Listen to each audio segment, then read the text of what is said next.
먼저 말씀을 전하기 전에 오늘 듣게 된 아주 좋은 소식이 있어서 그동안 여러분 기도해 주신 것에 또 감사하고 앞으로 또 계속해서 기도해 주실 것을 부탁하는 말씀을 드리려고 합니다. 그동안 우리 꿈이 자라는 지역아동센터가 정원이 29명이었는데 그동안 한 3, 4년 동안 그냥 줄기차게 증원을 서울 김포 벌써 제가 우리 김포가 서울로 들어간 것으로 생각을 하는 모양입니다.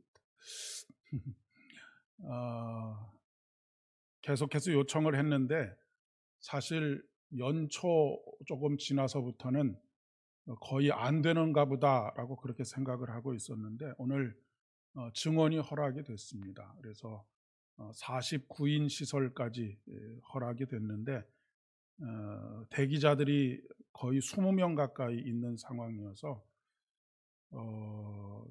그동안 참 안타깝게도 원하는 아이들을 받지 못해서 그리고 그들을 돌보지 못해서 참 마음의 한켠에 굉장히 큰 부담도 있었고 또 이 아이들이 우리 교회 안에 들어와서 뛰놀면서 하나님의 은혜를 함께 맛보면 좋겠다라고 하는 기도 제목도 가지고 있었는데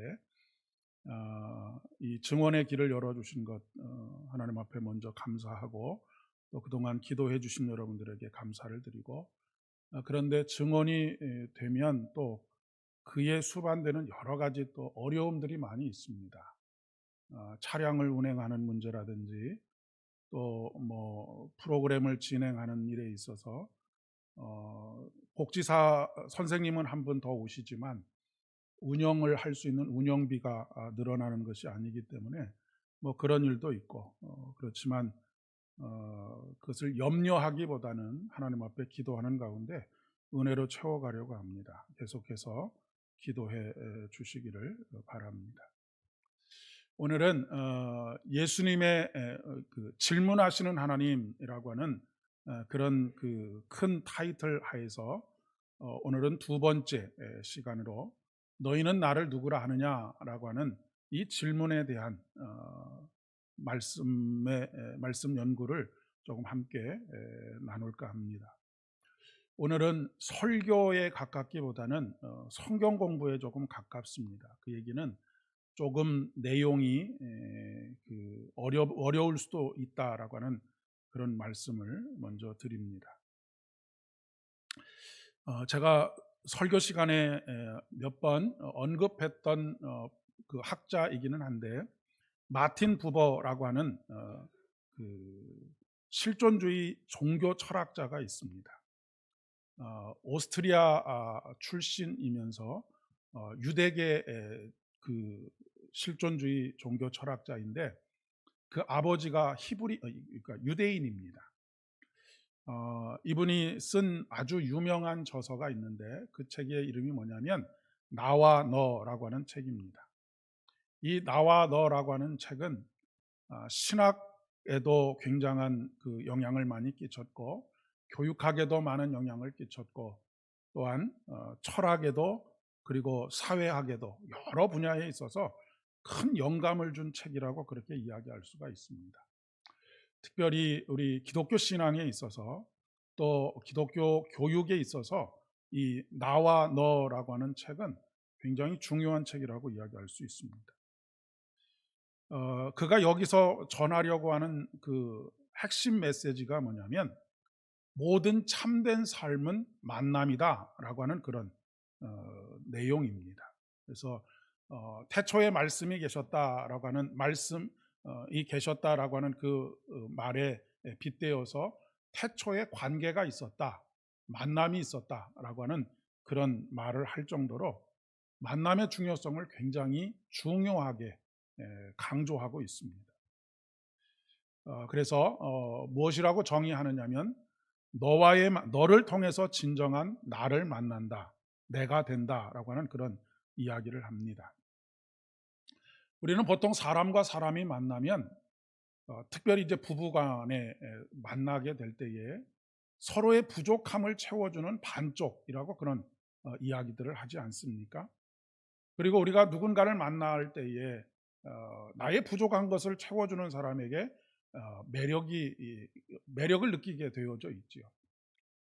굉장히 활달한 사람은 조금 얌전한 사람을 좋아하고, 또 좀 얌전한 사람은 활달한 사람을 좋아하기도 하고, 내게 없는 것이 그를 통해서 채워지기 때문에 그런 그 상대방을 좋아하게 되고 매력을 느끼게 됩니다.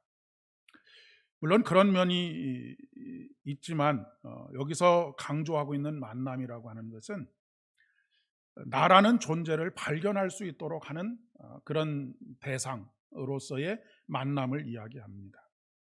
그러니까 여기서 중요한 것은 나보다는 너가 중요한 것이죠. 나와 너라고 할 때 너가 굉장히 중요한 것입니다. 왜 너가 중요하냐면 너를 통해서 나를 발견하기 때문에 그렇습니다.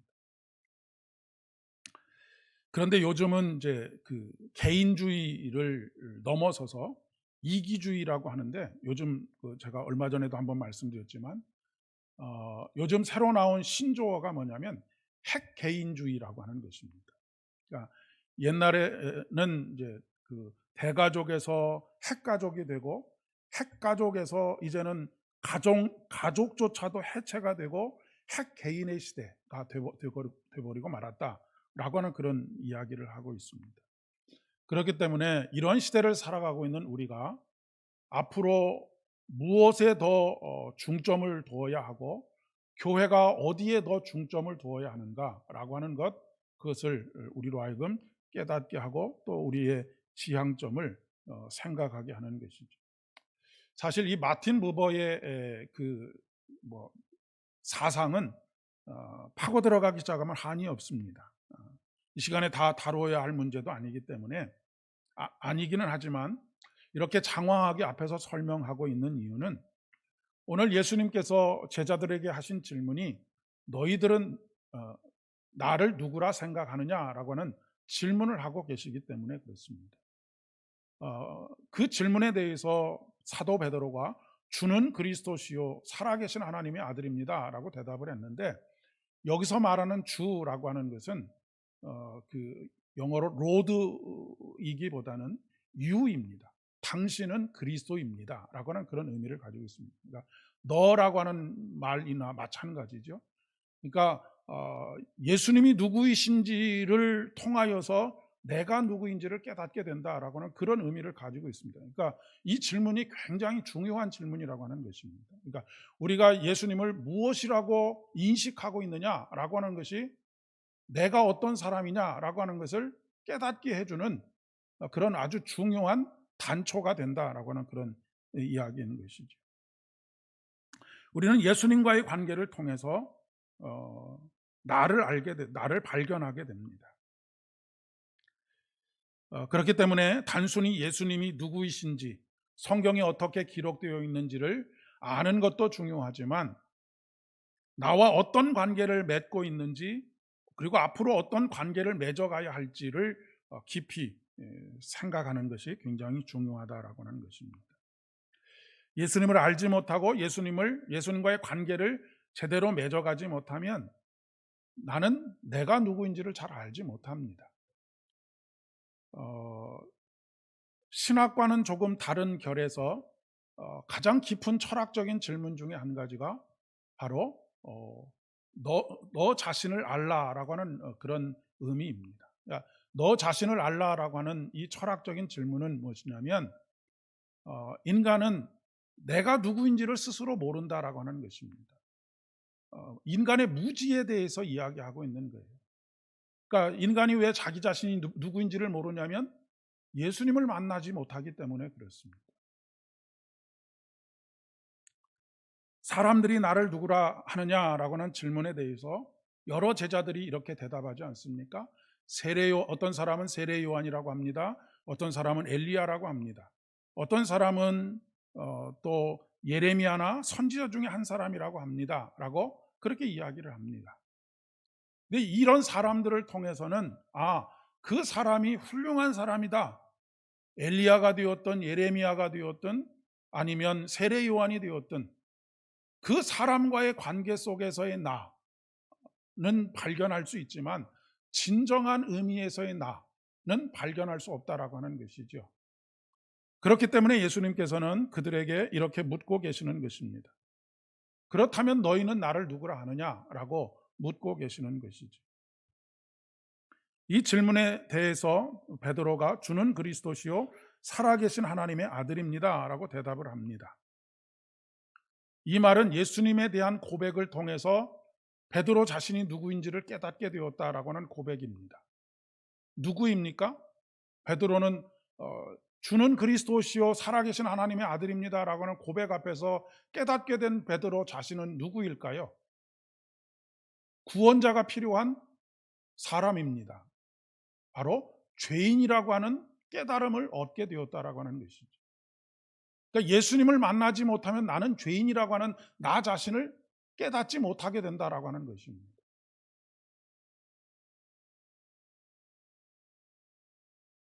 구원을 받아야 할 존재. 기독론, 예수님은 누구신가라고 하는 이 질문에 대해서 크게 두 가지 차원으로 이야기할 수 있습니다.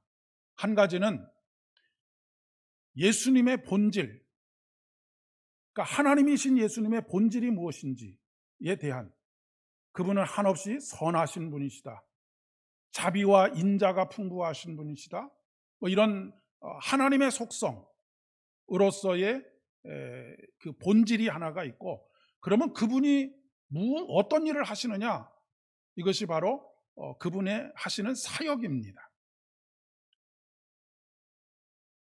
이것을 조직신학적으로는 하나님이 어떤 분이신지 그분의 본질에 대해서 이야기하는 것은 신론이라고 하는 것, 신은 누구냐라고 하는 것에서 다루고 있는 분야이고, 또 그분이 하신 일은 무엇이냐라고 하는 것은 구원론이라고 하는 그 파트에서 다루고 있는 부분입니다. 그러니까 주는 그리스도시요 살아계신 하나님의 아들입니다라고 하는 이 고백 속에는 이 두 가지가 다 담겨 있는 것이죠. 하나님은 누구시냐? 어떤 본질을 갖고 계시냐? 그분은 살아계신 하나님입니다. 그리고 예수님은 살아계신 하나님의 아들입니다라고, 여기서 아들이라고 하는 말은 하나님이라는 말입니다. 제가 저희 아들을 소개할 때 제 아들입니다라고 하는 것은 저와 같은 사람이라고 하는 것입니다. 그런데 만약에 강아지를 데리고 와서 저희 아들입니다, 저희 딸입니다 이렇게 이야기하면 맞지가 않죠. 그러니까 하나님의 아들입니다라고 하는 말씀의 핵심은 그분이 하나님이시다라고 하는 것을 이야기하려고 하는 것이다라고 하는 것을 기억하실 필요가 있습니다. 그리고 주는 그리스도이십니다라고 하는 고백은 그분이 어떤 일을 했느냐라고 하는 것을 이야기하는 것입니다. 그리스도는 그리스도라고 하는 말은 헬라어이고, 또 이 말의 히브리어는 메시아라고 하는 의미를 가지고 있습니다. 메시아는 기름 부음을 받은 자라고 하는 의미를 가지고 있습니다. 그러니까 하나님께서 성경에서 기름을 부으시는 사람들은 무엇을 위해서 기름을 붓는 것입니까? 사명을 감당하라고 해서 기름을 붓는 것입니다. 우리가 안수하지 않았습니까? 장로로, 또 권사로, 안수집사로, 또 목회자들 같은 경우는 목사로 안수를 합니다. 안수를 하는 이유는 무엇이냐면 앞으로 하나님께서 기름 부으셨으니 하나님께서 맡기신 일들을 해라 라고 하는 그런 의미를 담고 있습니다.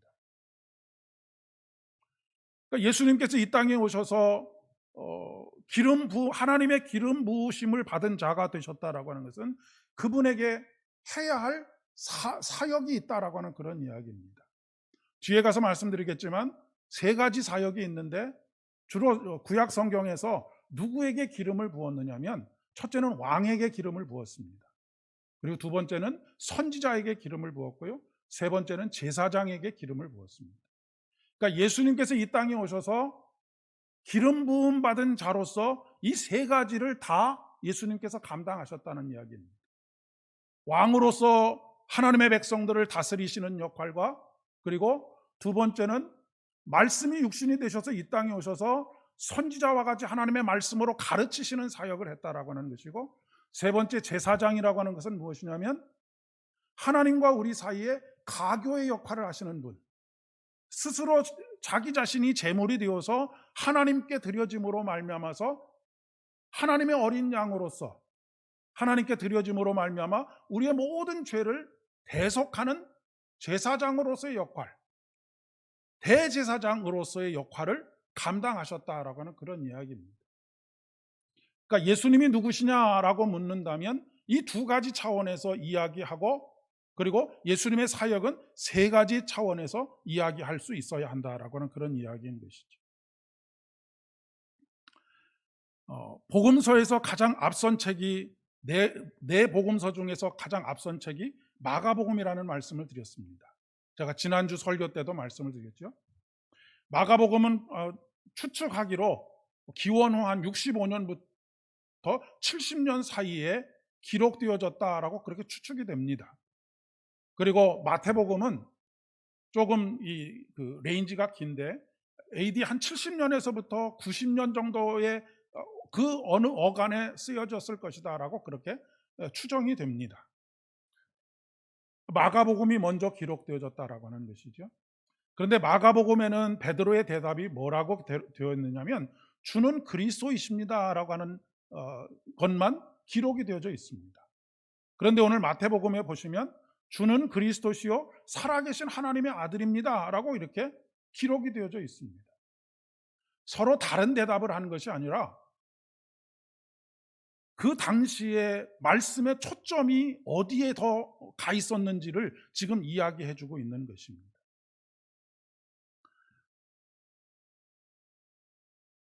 마가복음이 기록되어지던 그런 초기, 물론 뭐 데살로니가 전서나 이런 것들이 이보다 훨씬 더 앞서 기록되어졌는데, 마가복음이 기록되던 초기에는 예수님께서 이 땅에 오셔서 하신 일이 무엇인지, 그 중에서도 우리를 위해서 십자가에 달려 돌아가신 예수님께서 하신 일에 대한 것에 초점이 맞춰져 있었습니다. 그래서 주는 그리스도시요라고 하는 것에 모든 초점이 다 맞춰져 있었다라고 하는 그런 이야기입니다.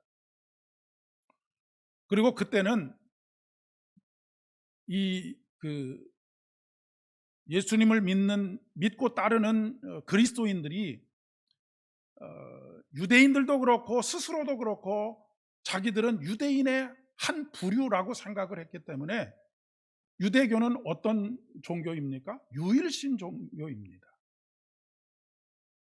그래서 예수님께서 하신 일들에 대한 이야기에 훨씬 더 초점을 맞추고 왜 거기에 더 초점을 맞췄느냐면 그들의 삶의 상황 자체가 지금 영적인 구원뿐만 아니라 육체적인 구원도 함께 받아야만 하는 그런 절실한 요구가 그들 안에 있었기 때문에 주는 그리스도시요라고 하는 이것에, 이 고백에 모든 초점이 다 맞춰져 있었다라고 하는 그런 이야기입니다. 그 안에서 십자가의 의미와 부활의 의미가 강조되었던 것이죠. 그런데 갈수록 하나님의 본질이 무엇이냐라고 하는 것에 대한 관심이 사람들에게 막 일어나게 되었습니다.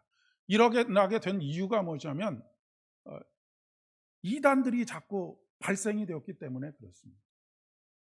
이단은 크게 두 가지로 볼 수 있는데, 하나는 예수님은 하나님이 아니시다라고 주장하는, 그러니까 신성이 없다라고 주장하는 이단들이 있었고, 또 다른 한편에서는 하나님은 인간이 아니시다, 하나님은 신일 뿐이다라고 하는 그런 이단들이 있었습니다.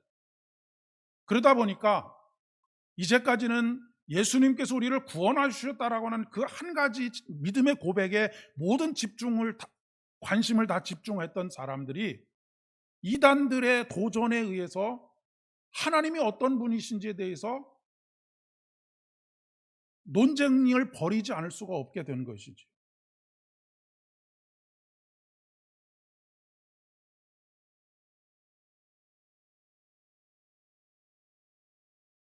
신성을 부인하고 인성만을 강조했던 대표적인 이단이 누구냐면 에비온파라고 하는 것입니다. 그러니까 예수님은 착한 인간에 불과하다라고 하는 것입니다. 그런데 하나님께서 그에게 신적인 능력을 주셨다라고 하는 그런 주장을 했고요. 이제 그 반대에서는 예수님의 인성을 부인하는 사람들입니다. 대표적인 사람들이 뭐 요한 1, 2, 3서에도 나오고 베드로 전후서에도 나오고 그런 그 서신서에 많이 등장하는 영지주의자들입니다. 그러니까 본래 하나님이 인간이 되신 것이 아니라 하나님이 인간의 몸을 잠시 빌려서 우리에게 그분의 그냥 그림자가 나타난 것이다 라고 하는 그런 주장들을 해왔던 것이죠. 여기에 속하는 그런 그 이단 중에 한 가지가 양태론적 군주신론이라고 하는 것입니다. 과거에 우리나라도 불과 한 20, 30년 전만 해도 한국 교회에서 아주 그냥 자연스럽게 가르쳐지던 이단 사상이 있습니다. 그것이 뭐냐면 양태론이라고 하는 것입니다. 그러니까 왜 이 양태론이 나오게 됐냐면 유일신 하나님이라고 하는 고백을 무너뜨리지 않기 위해서 어떻게든 성부 하나님과 성자 하나님과 성령 하나님을 하나로 묶어야 되겠는데 이거를 방법이 없는 거예요. 그러다 보니까 나온 것이 양태론적 군주신론입니다. 뭐냐면 H2O가 있습니다. 그러면 과거에 그렇게 많이 배워 오셨을 거예요. H2O, 물이라고 한다면 액체로 된 물이 있고 고체가 되면 그것이 얼면 고체가 되지 않습니까? 그것이 열이 가해지면 수증기가 됩니다. 하나님을 이렇게 설명을 했다라고 하는 것입니다. 그런데 이런 수많은 논쟁들 속에서 정리된 것이 뭐냐면 하나님은 100% 하나님이시고 예수님은 100% 하나님이시고 100% 인간이다. 그러니까 참된 인성과 참된 신성을 가지고 계신다라고 하는 것이고요. 이 세 분은 서로 연합하여 결합하여 있다. 그러나 이 세 분은 분리되지 않고 구별된다라고 하는 이런 고백입니다. 이것이 바로 우리가 지금 고백하고 있는 삼위일체 하나님입니다. 우리는 유일신을 믿는 것이 아니고 삼위일체 하나님을 믿는 것입니다. 근데 삼위일체 하나님이시기 때문에 한 분 하나님을 믿는 것이지만 세 위격으로 존재하시는, 그러니까 초대교회 성도들은 이 성부, 성자, 성령을 어떻게 표현했다고 제가 뭐 설교 시간에 몇 번 말씀을 드렸던 것 같은데 서로 어깨동무를 하고 춤을 추시는 하나님으로 그렇게 묘사하고 있다라고 하는 것입니다. 그런데 우리는 누군가에게 간섭을 받거나 누군가를 간섭하게 되면 불편하지 않습니까? 그런데 하나님, 이 삼위일체 하나님에게는 이런 것이 전혀 없다라고 하는 것입니다.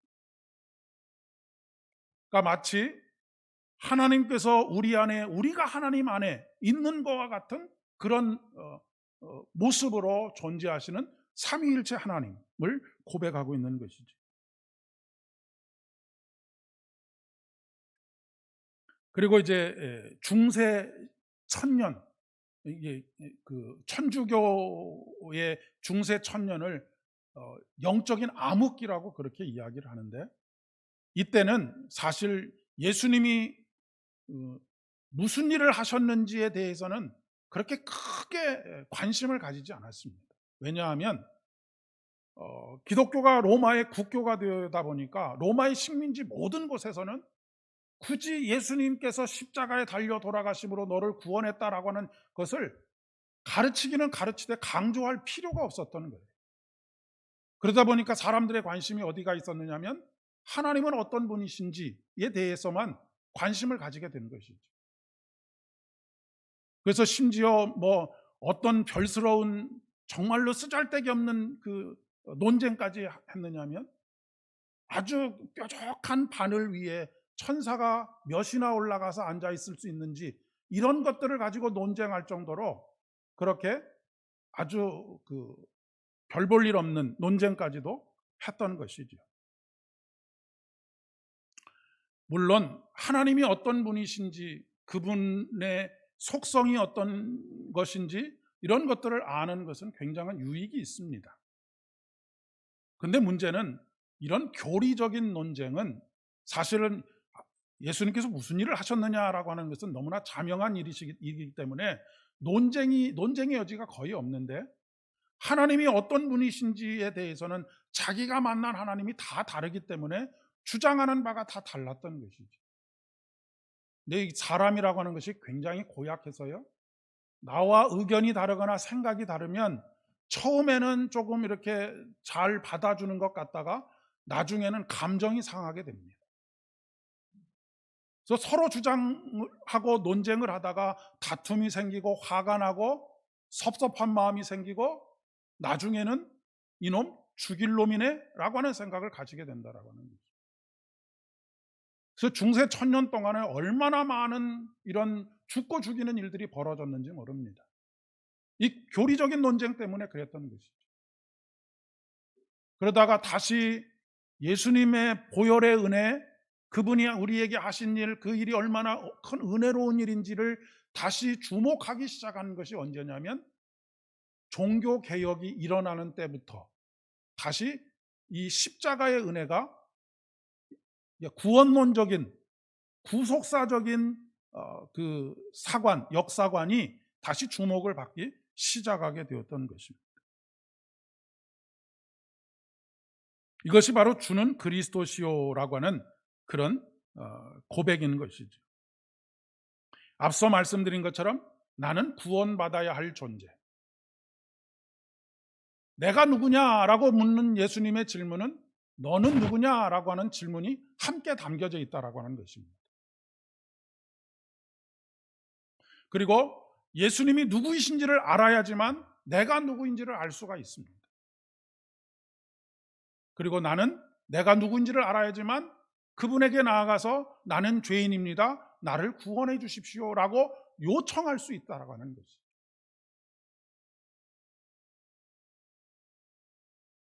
절대적으로 십자가의 은혜가 필요한 사람입니다. 여기서부터 어떤 관계가 시작이 됩니까? 하나님과 나와의 올바른 관계가 시작이 되는 것입니다. 나는 죄인입니다라고 하는, 나는 십자가의 은혜가 필요한 사람입니다라고 하는 고백이 없으면 늘상 하나님 앞에 있어도 관계가 겉도는 관계가 되고 마는 것이죠.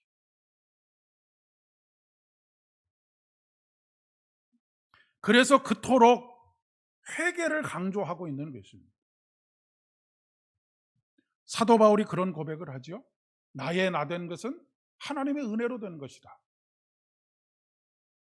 이 고백 속에 담겨져 있는 것이 바로 주는 그리스도이십니다, 나의 구원자이십니다 라고 하는 그런 고백이 담겨져 있는 것입니다.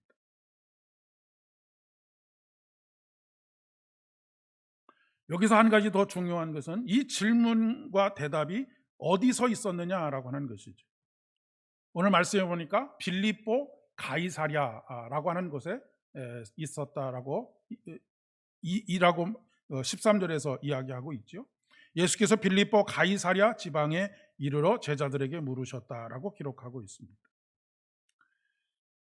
언젠가도 말씀드렸지만 본래 이 빌립보 가이사랴라고 하는 이 지역은 본래 이름은 파네아스라고 하는 그런 그 지명을 가지고 있었습니다. 이 지명의 뜻은 뭐냐면 판의 도시, 판은 뭐냐면 그 당시에 뭐 바벨론이나 헬라나 이런 사람들이 섬기던 신의 이름입니다. 그러니까 판의 도시라고 할 정도면 그 도시에 얼마나 많은 우상들이 있었는지를 알 수가 있습니다. 그 대표적인 우상이 바알과 판이었습니다. 그런데 헤롯 대왕의 셋째 아들인 헤롯 빌립이 자기가 여기를 다스리게 되었는데 로마의 황제에게 잘 보이기 위해서 이 땅을 빌립보 가이사랴, 빌립보, 자기가 빌립인데 빌립이 황제에게 바친 도시라고 하는 이름의 빌립보 가이사랴라고 그렇게 지은 것이죠. 그러니까 이 땅이 얼마나 이렇게 우상들이 많다는 얘기는 굉장히 풍요로웠다는 것이고요.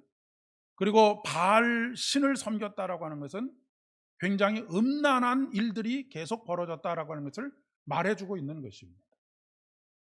게다가 황제에게 바칠 정도의 땅이라고 한다면 굉장히 풍광도 아름답고 모든 것이 다 잘 갖추어진 그런 도시였을 것이다 라고 하는 것을 잘 알 수가 있지 않겠습니까? 제자들에게 지금 이렇게 묻고 있는 것입니다. 이렇게 화려하고 웅장하고 풍요로움 앞에서 머리 둘 곳 하나도 없는 나를 너희들은 누구라고 고백하느냐라고 하는 것입니다. 성전 안에서 물어보신 것이 아니고요.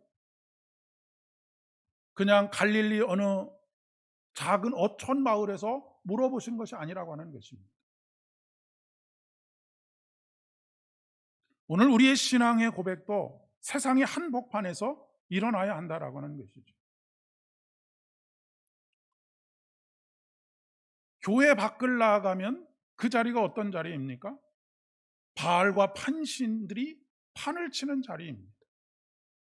세속적이고 음란하고 화려하고 웅장한 모든 것들, 우리의 모든 필요를 다 채워줄 것만 같은 그런 곳이지요.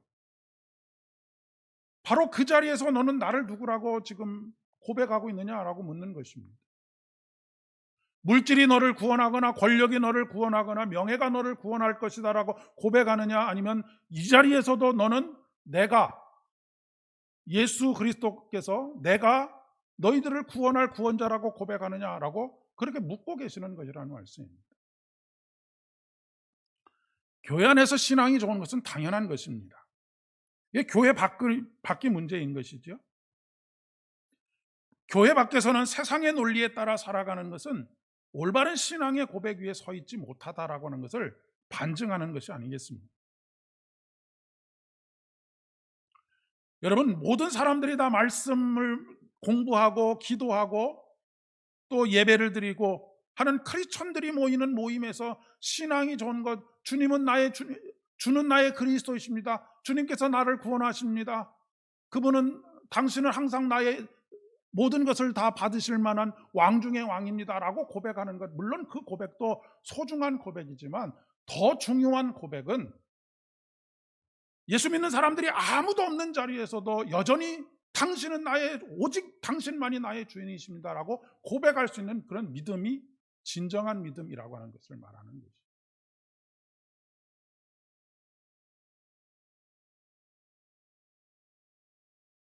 내 삶의 한복판에서도 예수님이 주인이시라고 하는 사실을 고백하는 것입니다.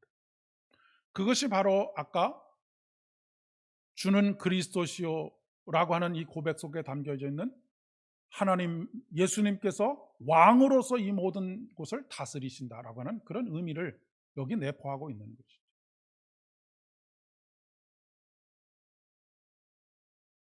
이 베드로의 고백은 참 놀라운 고백입니다. 하지만 더 중요한 것은 입술로만의 고백이 아니라 보호막이 쳐 있는 곳에서만의 우리의 고백이 아니라 실질적인 삶의 자리에서 아무도 하나님을 믿지 아니하고 돈이 나를 구원하는 것이고 명예가 나를 구원하는 것이고 권력이 나를 구원하는 것이라고 하는 그 믿음의 고백을 하고 있는 사람들이 살아가는 그곳에서도 나는 오직 주님만이 나의 구원자이심을 고백합니다 라고 하는 믿음으로 살아가는 것, 이런 고백과 결단이 있도록 하기 위해서 너는 나를 누구라 하느냐라고 그렇게 질문하고 계시다라고 하는 것입니다. 그리고 그것은 곧 너는 누구냐라고 하는 것을 질문하고 있다라고 하는 것입니다. 항상 우리가 죄인인 것을 깨달아 죄인인 우리들에게 예수 그리스도 없이는, 그분의 십자가 없이는 참된 나의 나된 것이 존재할 수 없다라고 하는 것을 고백하면서 모든 삶의 자리에서 살아가는 저와 여러분이 되실 수 있기를 진심으로 축복합니다. 기도하겠습니다. 은혜가 풍성하신 참 좋으신 아버지 하나님, 감사를 드립니다.